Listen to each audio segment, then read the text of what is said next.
समंदर की पाताल तक तो शायद कोई पहुंच गया हो, लेकिन माँ के प्यार का किनारा आज तक किसी को नहीं मिला। माँ जब बोलती है तो उसके लहजे में जिब्रील बोलता है। माँ जब मुस्कुराती है तो लगता है जन्नत की सारी गलियां खिल उठी। अल्लाह ने उसके सीने में वो दर्द, वो दरक, वो मोहब्बत, वो उल्फतों का एक जहां आबाद कर दिया है। माँ तो फिर माँ ही होती है। उसके सीने में रखा हुआ प्यार तो एक अजीब कायनात है।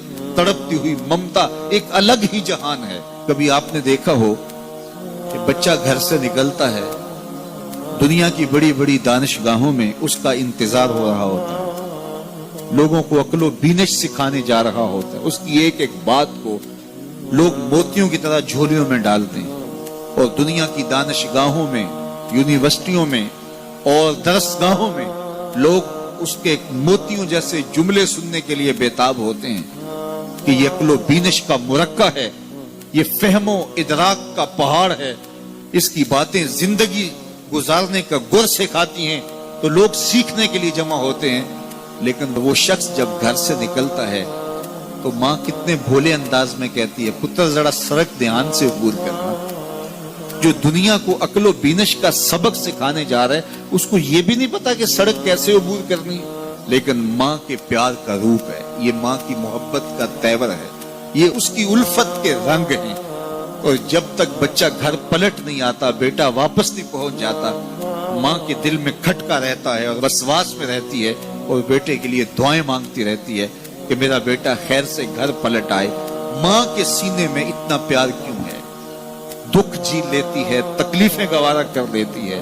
गरीब माएं तो बेटों और बेटियों का पेट पालने के लिए किसी के घर के बर्तन भी मांजने पड़े तो इससे भी गुरेज नहीं करती। तकलीफें सह लेती हैं, अजियतें गवारा कर लेती हैं, लोगों की गुलामियां कबूल कर लेती हैं। माएं अपनी औलाद के लिए क्या कुछ नहीं करती। माँ को अपनी औलाद से इतना प्यार क्यों है? एक ही जवाब है, इसलिए कि माँ ने औलाद को जन्म दिया है। मेरे जुमले को दिल के कानों से सुनना।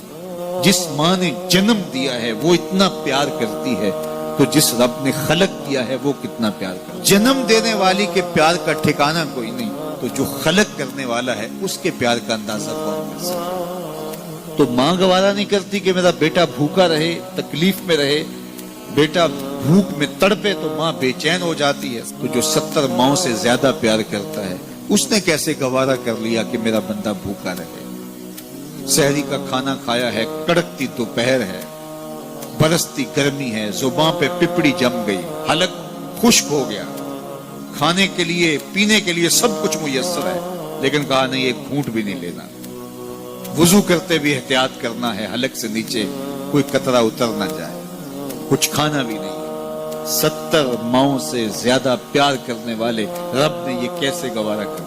इस मसले को समझने के लिए फिर दोबारा माँ की आगोश में आना पड़ेगा। बेटा बीमार हो गया, माँ डॉक्टर के पास ले गई, उसने दवा तजवीज की, सिरप लिखा, वो कड़वा था, बेटा पीता नहीं। माँ ने जबरदस्ती उसको लटा लिया, उसका हलक खोला, मुंह खोला, उसमें कतरे सिरप के टपका रही है। बच्चा चीखता है, रोता है, लेकिन जूजू वो कतरे हलक से नीचे उतरते जाते हैं, माँ के चेहरे पे तमानियत आती जाती है। क्या माँ सफाक हो गई है? नहीं।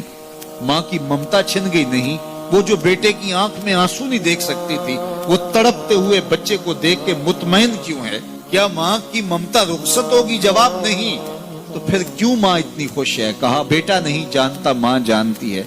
चंद लम्हों की तकलीफ है, कुछ लहजों की कड़वाहट और तलखी है, लेकिन ये सिरप जब मैदे में उतरेगा तो नतीजा शिफा की सूरत में बरामद होगा। माँ की निगाह इस कड़वे सिरप पे नहीं, माँ की निगाह नतीजे पे है। कहा 70 माओं से ज्यादा प्यार करने वाला रब तुम्हें बहुत प्यार करता है, लेकिन भूख और प्यास इसलिए गवारा करवाई जा रही है, लअल्लकुम तत्तकून। इसका नतीजा तकवे की सूरत में बराबर। तुम्हें इत्तिका की दौलत मिलेगी, तुम तकवे का नूर पालोगे। इसलिए महीना एक मौका है, एक फुर्सत है। हम इस फुर्सत को गनीमत जाने और अपने नफ्स को काबू में करें। रोजा हमें बहुत कुछ सिखाता है, इससे वो सब कुछ सीखें और अपने मन को संवारने की कोशिश करें। तो जब हम तकवे की दौलत पालेंगे तो रोजे का मकसूद हासिल हो जाएगा।